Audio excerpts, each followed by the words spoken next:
Existe una práctica muy común en el mundo religioso de hoy en día, conocida como ecumenismo. El propósito del ecumenismo es juntar a todas las religiones bajo un común acuerdo y amarse como hermanos, compartir juntos y llegar a ciertas uniones teológicas entre todos los grupos. Y el propósito de esto parece muy bonito y cristiano. Y hay de hecho cientos de pastores evangélicos en todo el mundo que ya han hecho alianza con el Vaticano, entre otros, bajo el lema de que Jesús quiere que seamos uno solo en unidad. Pero, ¿será esto correcto entre los patrones establecidos por Dios en su palabra? ¿Debemos juntarnos con los católicos y otras religiones, tolerando así su teología, si en definitiva tenemos una fe algo parecida? Te invito hoy a ver qué dice la Biblia acerca del ecumenismo. Bienvenido.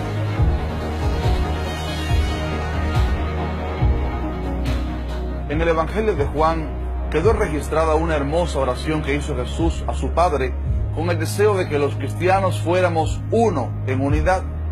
Pero es importante resaltar que Jesús estaba hablando acerca de aquellos discípulos suyos que estaban en el camino y fe correcta.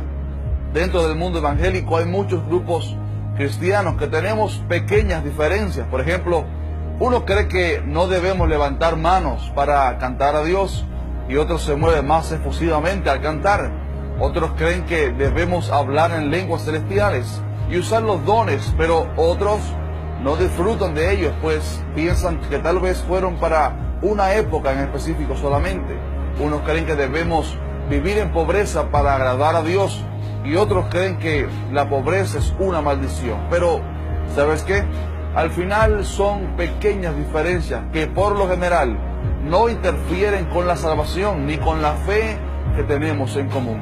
Nosotros los cristianos que creemos en la Trinidad de Dios, la fe en Jesús como Señor y Salvador y que tenemos una buena base teológica de doctrina, somos parte de un mismo cuerpo y al final todos, si vivimos en santidad delante de Dios, estaremos un día juntos en el cielo gozándonos en la presencia del Señor. Pero fuera de este cuerpo de cristianos verdaderos, existen sectas o religiones que confiesan ser nuestros hermanos, pero abrazan prácticas idólatras. Por ejemplo, cuando la Biblia dice muy claro que los idólatras que se hacen imágenes y se postran ante ellas no irán al cielo, sino al lago de fuego. También hay otros grupos que no creen que Jesús es divino o que sea Dios. Imagínense usted, niegan la base misma del Evangelio, que es la proclamación de que Jesús es nuestro Dios, Señor y Salvador. Estas diferencias sí son pecados que alejan a la persona del cielo y por lo tanto les hace no salvos, por lo que no son nuestros hermanos, pues están todavía bajo pecado. Pablo ordenó en 1 Corintios 5:11, no os juntéis con ninguno que llamándose hermano fuere fornicario o avaro o idólatra o maldiciente o borracho o ladrón, con el tal ni aun comáis, dice Pablo. Y también Juan dijo que cualquiera que se extravía y no persevera en la doctrina de Cristo no tiene a Dios. El que persevera en la doctrina de Cristo, ese sí tiene al Padre y al Hijo. Si alguno viene a vosotros y no trae esta doctrina, no lo recibáis en casa, ni le digáis bienvenido, porque el que le dice bienvenido participa en sus malas obras. Creo que más claro no puede estar. A los cristianos Dios nos tiene prohibido sentarnos con los incrédulos para pasarle la mano a sus pecados y tolerarles su falsa fe, pues haciendo esto participamos de sus malas obras.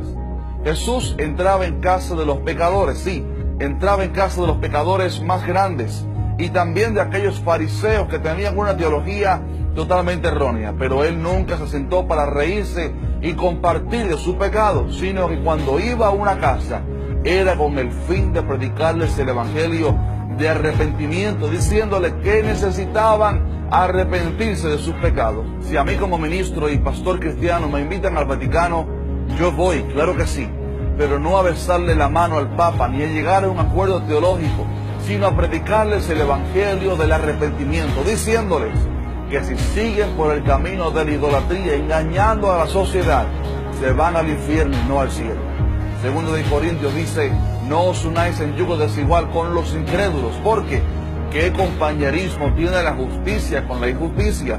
¿Y qué comunión la luz con las tinieblas? ¿Y qué concordia Cristo con Belial?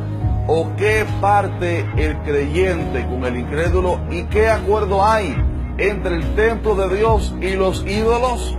Porque vosotros sois el templo de Dios viviente.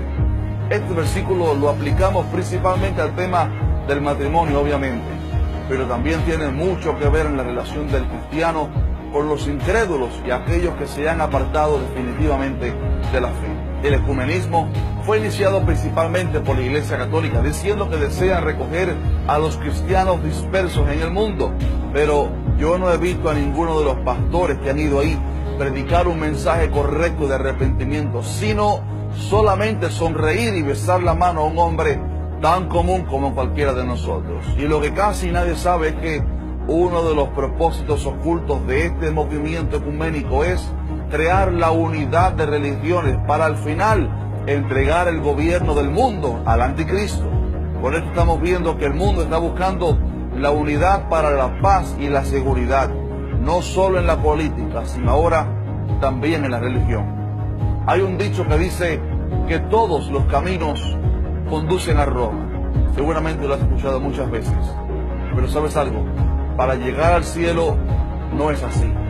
Para llegar a Dios tiene que ser bajo una sola fe, en una sola persona, en Jesucristo como Señor y Salvador, y viviendo una vida en santidad conforme a los patrones establecidos por Dios en su palabra, porque al Señor tu Dios adorarás y a Él solo servirás. Soy José Rodríguez y esto fue ¿Qué dice la Biblia?